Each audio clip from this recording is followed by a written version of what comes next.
Hello, I'm Father Louis Scurti here at Holy Family Chapel at the Mother House of the Sisters of Convent Station, Sister of Charity, Convent Station, New Jersey, interviewing Sister Diane Collesano. Sister Diane. Pleasure. This is part 3, dealing with the life of Sister Miriam Teresa, Blessed Miriam Teresa. This is her college yearbook picture.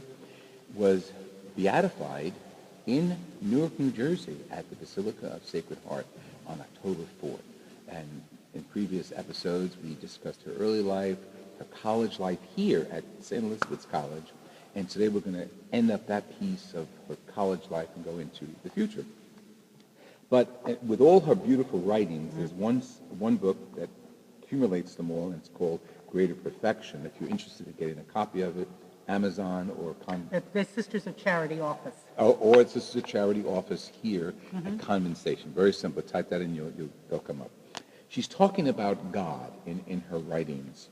And the book, again, is called Greater Perfection, the title given by her brother, I guess, or her spiritual director.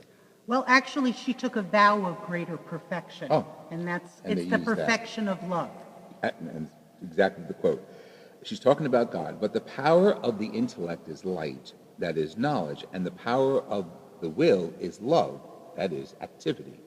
Ordinarily, there is little light, there is little love, because in general, my love for my friend, God, increases the better I know him. So the knowledge and the will coming together, fascinating activity and the interior life coming together, and that how consistently Christian that is. You know, the will and the action have to come together. We can't just pray without action. We can't do action without prayer, for it to be a whole prayer to God. Well, one of the things that Sister Miriam Teresa said is that we all had to become specialists. And she said the specialty we need to do is the will of God, the great commandment. To love God and to love our neighbor. And she said, if we truly became specialists in doing the will of God, we would become saints. That's beautiful. And she also, in her writings, she also talks about the need to be annihilated personally in order to raise up. But not an annihilation that is so self-effacing that we don't understand that we have a self. Yes. Sister Miriam Teresa had a healthy self-image, but an annihilation of love. Similar to the annihilation of a parent who gets up at 2 a.m. for the crying child. Who forgets about the self for the sake of love. That is the type of love Sister Miriam was talking about. It's the love that sees the other and the other's need and responds to that need. When she graduated from high school, she went home because her dad was sick and taught at St. Aloysius Academy in Jersey City. She taught Latin and English while she was there. She taught for 1 year there, and her father became progressively more ill, so she only taught 1 year. The following year, she did some substituting and teaching Spanish at Bayonne Public School. As a layperson? As a layperson, absolutely. At the end of that time, her dad died. You have to remember, her dad prepared her for her first communion.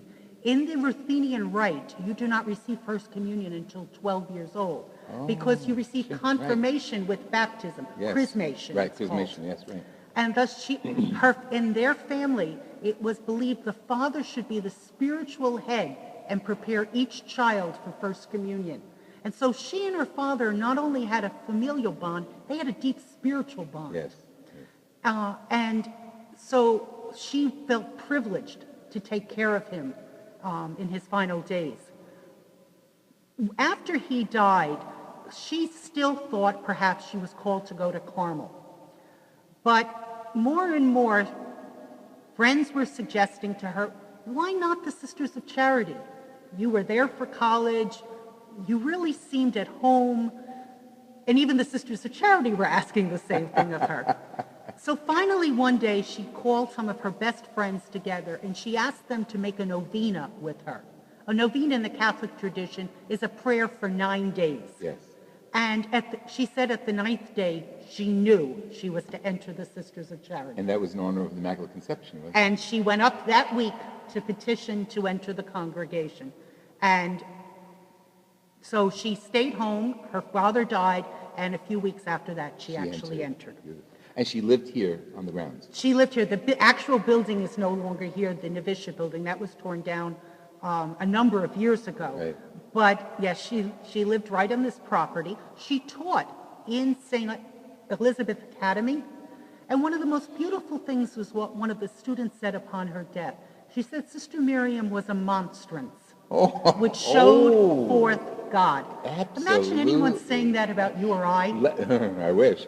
Let me just explain. A monstrance is the object that holds the Eucharist, the host. Okay, it's a large, usually, and it's called monstrance from the Latin monstrare, to show out. So she showed out God. Exactly. Oh, wow. I thought that students have written evaluations of me many times, but I've never heard I never got that one of those either.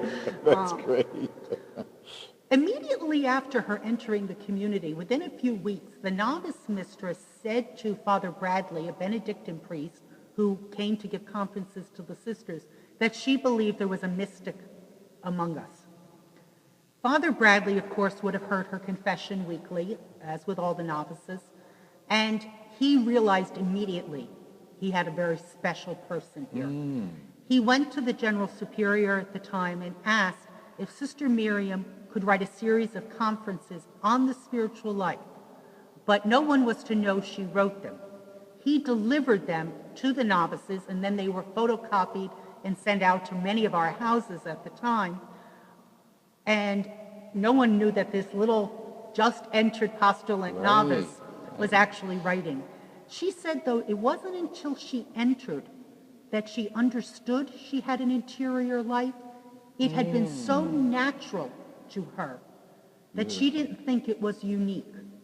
We now know from her writings she had actually achieved what we would call the unitive stage prior to her entrance into the Sisters of Charity. But she again says something wonderful about that. She says, don't separate the spiritual life into the purgative and the illuminative. She said it's all unitive. And once it's unitive, it's automatically illuminative. We see.